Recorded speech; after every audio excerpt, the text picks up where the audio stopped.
Pecos has a rich history going back to 1909 with our first graduating class in 1910. We want to carry on this history to future generations to come. My parents attended Pecos High School and now I am, and one day my kids will too. As a member of our community and a current student at Pecos High School, I would like to share information about the 2019 bond election on November 5th and how this bond proposal affects our entire community.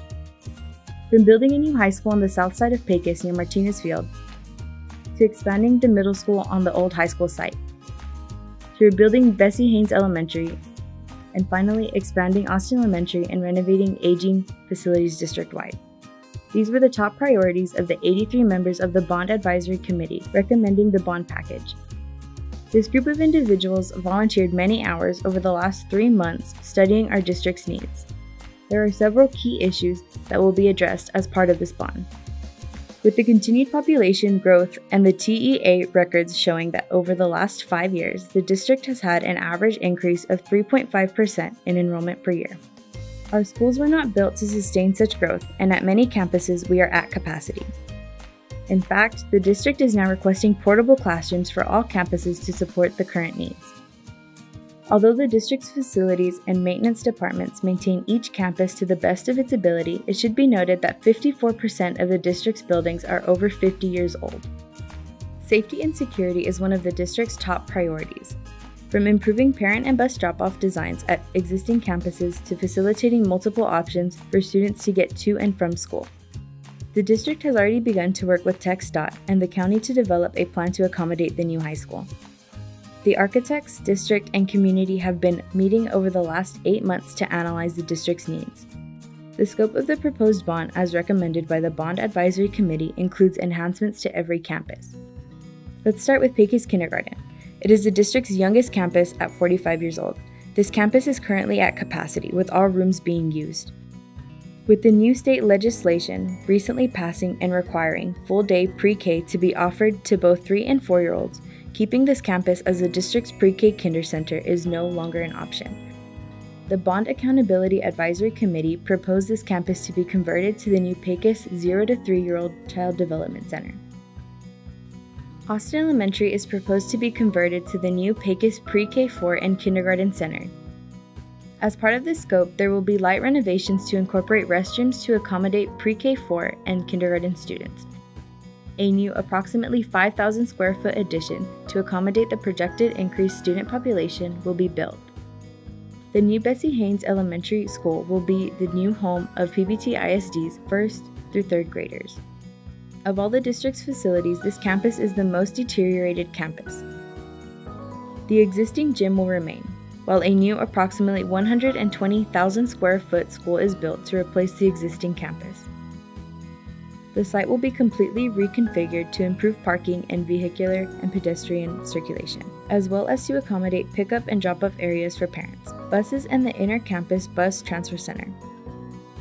The middle school will be relocated to the current Pecos High School campus, with the intent to leave no current campus vacant.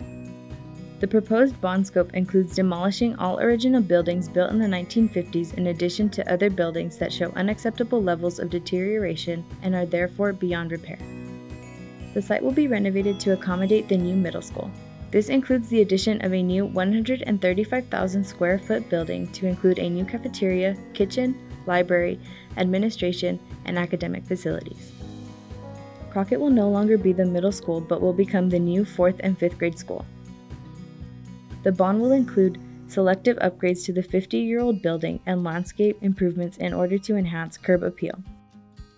Minor renovations are proposed for the administration area to include a new secured entryway. And finally, a new Pecos High School will replace the current high school. Building the new high school by Martinez Field expands the campus opportunities. At the new site, construction is able to be completed in a shorter period of time, while minimizing disruptions to the existing school operations. The ability to effectively and efficiently implement 21st century learning environments, design educational settings that enhance STEM learning opportunities, the space to expand fine arts and athletic facilities to include a new natatorium, and space for enough parking to meet the city's code requirements and adequately serve special events will be fully taken advantage of. At the new site, we can build in excess of 35 feet or 2 stories, which is needed for most UIL fine arts and athletic facilities. All of these things are impossible at the current site due to existing zoning requirements. Transportation to and from this site was a primary focus of the Bond Advisory Committee, and for this reason, discussions with TxDOT and Reeves County are ongoing. These planning meetings will continue with the commitment to have the routes in place by the end of 2023, in time for the opening of the new high school in South Pecos. Since the academic facilities were built in the 1950s and 70s, academic programs, methods of teaching, and student needs have evolved.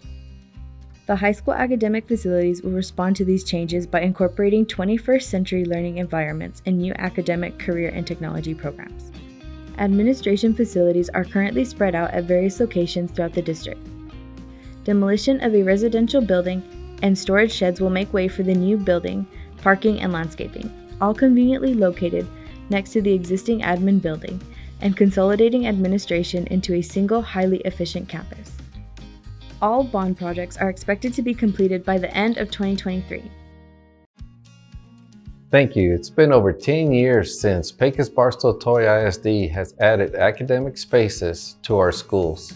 A decade later, the bond proposal looks at renovations of facilities, safety and security, upgrading classrooms, preparing for the anticipated growth of our city and district. I'd like to take this opportunity to explain how the $357.6 million investment to fund the proposed bond will affect you as a homeowner. With the recent increases to the district tax base and the board's decision to pay off bonds early, there is a zero projected tax rate increase with a proposed bond program.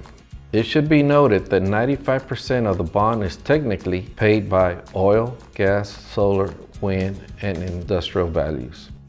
There will be a zero anticipated tax impact for those of you over the age of 65 whom have filed the over 65 homestead exemption and have not made significant improvements to their home. They are not financially impacted by the bond proposal because their taxes are frozen at the dollar amount set during the year they turned 65. To have your taxes frozen, eligible taxpayers must complete an application with the county appraisal district. 100% of the bond dollars must, by law, be designated to fund the bond project, and 100% of the dollars will stay in Pecos to pay for existing bonds in the proposed bond. These dollars are not subject to the state's Chapter 41, also known as Robin Hood Recapture Program, that has resulted in our district sending more than $100 million back to the state.